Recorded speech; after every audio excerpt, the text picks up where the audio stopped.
It is now my pleasure to welcome to the stage Susannah Goshko, the UK High Commissioner to Canada.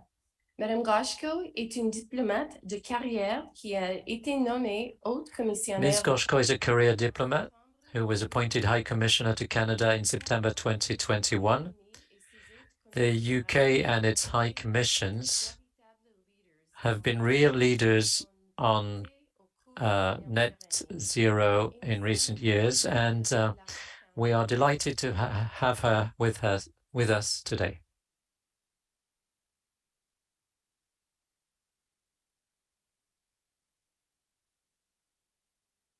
Thank you, and good afternoon, everybody. Can I just say, before I get started, that in International Women's History Month, it was particularly amazing to see such a fantastic panel of women up before me, and weren't they really impressive? Good afternoon, ladies and gentlemen.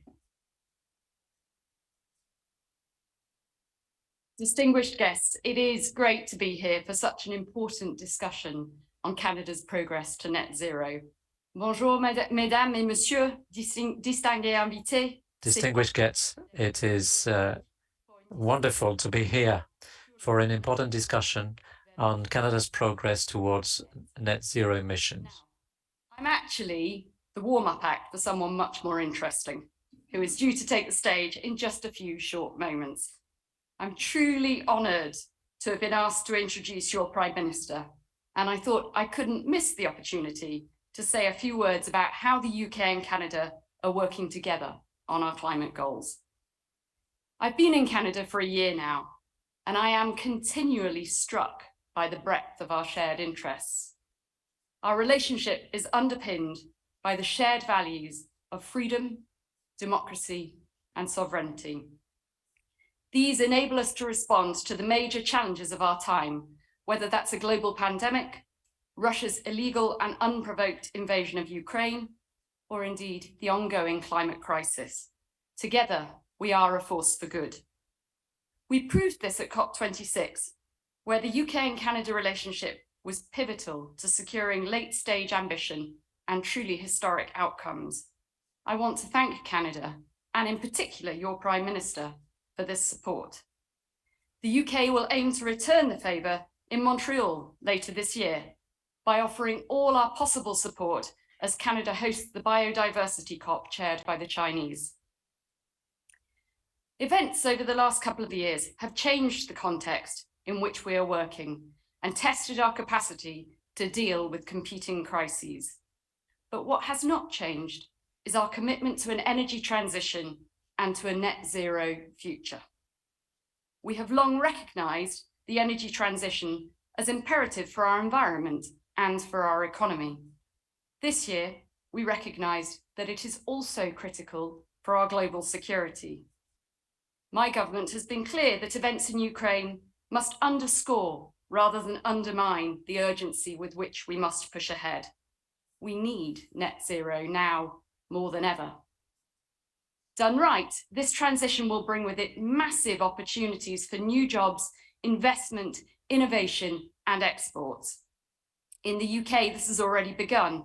For example, our historic North Sea transition deal, which has the potential to unlock up to $25 billion of investment to secure up to 40,000 energy jobs and to reduce emissions by up to 60 million metric tons per year. This summer, we began operating the world's largest offshore wind farm off the Yorkshire coast.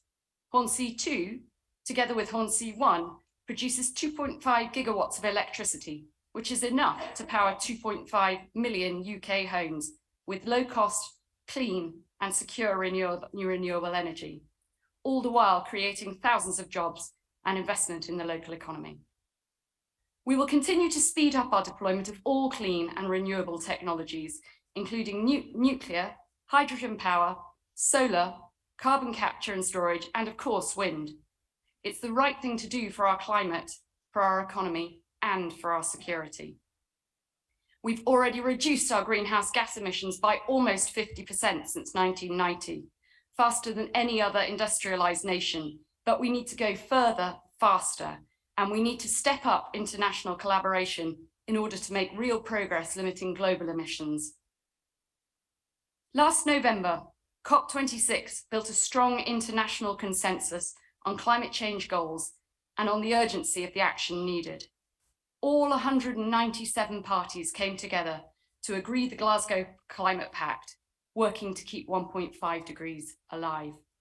90% of the world's economy, up from 30% 2 years ago, is now covered by net zero commitments through an unprecedented collective of governments, civil society and businesses working towards the common goal of net zero by 2050.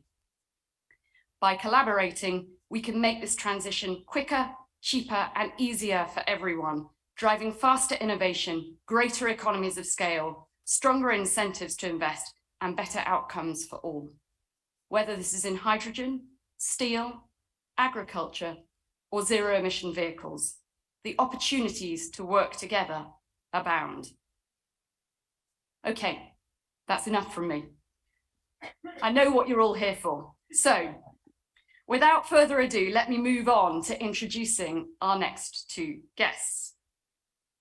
Dr. Akshat Rathi will interview Prime Minister Justin Trudeau. Let me start with Akshat. When I asked him last night if there was anything in particular he wanted me to say by way of introduction today, he said, I don't know, just tell them I'm some guy who has a podcast. This is what we like to call classic British understatement.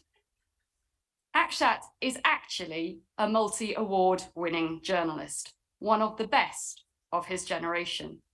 He's been telling the stories of climate change for many years, and his excellent podcast Zero explores the policies, tactics, and clean technologies taking us to a zero emissions future. Today, Akshat will be recording his podcast live on stage with you as the audience. He will be joined by none other than Prime Minister Justin Trudeau, a man who needs no introduction, but I'm going to give you one anyway. Prime Minister Trudeau has been a staunch and determined leader on the need for climate action. Under his stewardship, in the last few years alone, Canada has significantly increased its emissions targets, has played a critical role in COP26, including by taking leadership of the $100 billion delivery plan alongside Germany.